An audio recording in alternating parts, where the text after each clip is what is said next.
Hi, so today's video is going to be a shorter video and I'm going to be talking about how I made this animation. And this is a fully hand animated stop motion animation, so if you're into that, maybe watch the whole video, that'd be great. This is all made using oil-based modeling clay to make this claymation animation.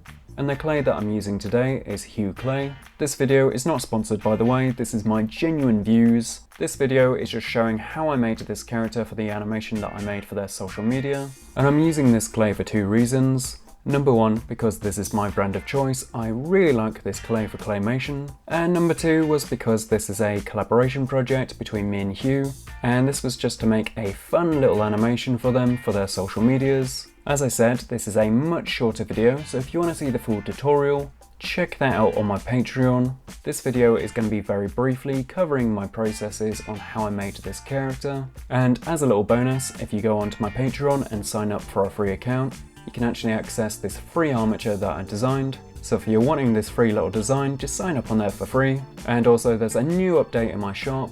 I might have gone a little bit overboard when trying to make it feel a bit more clay themed. I did try and make these look quite fun and interesting, so yeah, let me know what you think of these. But moving on from there, because I feel like I've done enough self-promotion there, here's how I made this character.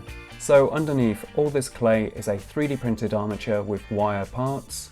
And this is printed from PLA, which acts as the character's base. And the wires have all been textured to make it suitable for claymation, just so the wire has enough texture on it so the clay can actually bond onto it. I'll be going into more detail later on, but the 3D printed body that I was mentioning before is largely hollow, and this is just to make the character significantly lighter. And the weight of the character is really important when it comes to stop motion puppets, because if you're making them jump up in the air, you need to support them by a rig, and the lighter they are, the easier it is to do that. And you can see that a bit more clearly here, where I've got this character fully supported by my stop motion rig.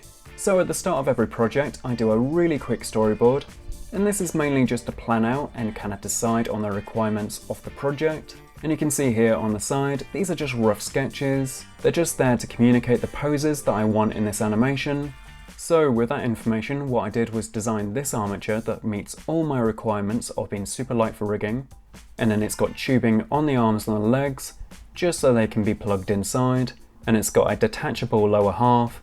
And that just means that I can take off this lower half and have a nice flat surface on the bottom of the character, just so it can sit really nicely on that plate. And I decided to 3D print all this, even though I really wanted to do this in wood or maybe even tinfoil, just so I have more control and a little bit more reliability when it comes to designing out this character. So I first sculpted it in Blender, just to kind of get the shape of the character, and then I edited it in Fusion 360 to add the tubing, the rigging points, and split the armature into several pieces. And I do it in this software just because I find it's a lot more accurate compared to Blender.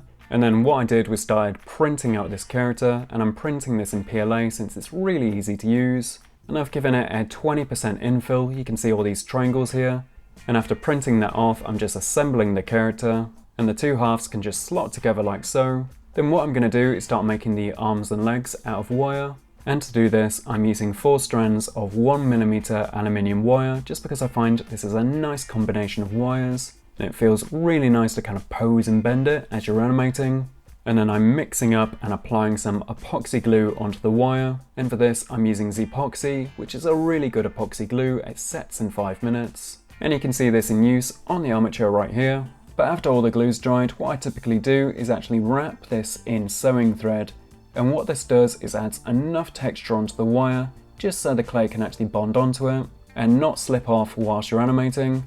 The goal of this is to create lots of texture for the clay to bond onto, so we're just trying to make as much texture as possible. Make sure you're wrapping this around nice and tight so it doesn't come loose. And you can see here when it's plugged into the armature and being moved and posed, that none of the glue cracks or breaks off. The glue is really flexible and it's ideal for this.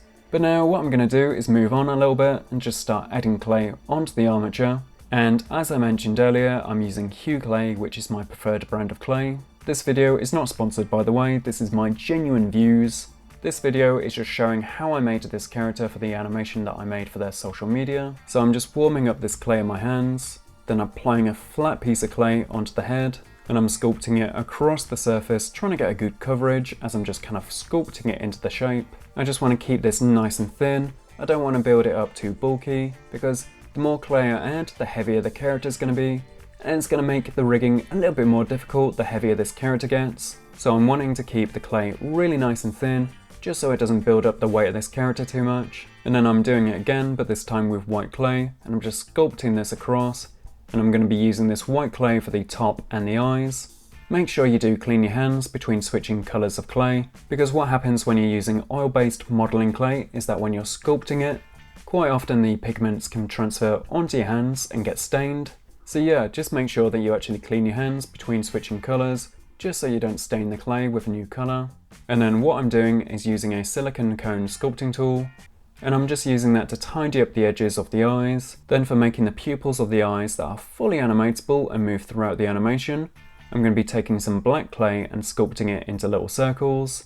I'm just going to lightly pose it onto the eye, just kind of see how it compares to the actual eyeball, just so I know how the sizes compare. And as well, if you've done this in the past, you probably know that black clay is really pigmented and it transfers onto white really badly. But what I'm going to do is take a layer of wax and put it across the back of the pupil, and this just creates a little barrier preventing any of the staining happening. This brand is called Tacky Wax, and it's a really effective light adhesive, and I'm just spreading this across the back of the pupil. You want to get a nice coverage just so you get an effective barrier, just so the entire surface of the back of the eye doesn't actually make any contact with the white clay of the eyeball.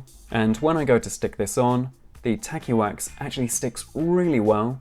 Quite often with clay you have to press quite hard for it to stick, but this layer of tacky wax just means that it can be pressed on really lightly and it stays on really well because it's nice and sticky, and I can just pick up the eye and reposition it just like so. Really easy to use. And then moving on from there, I'm going to cover how I made the mouths for the character.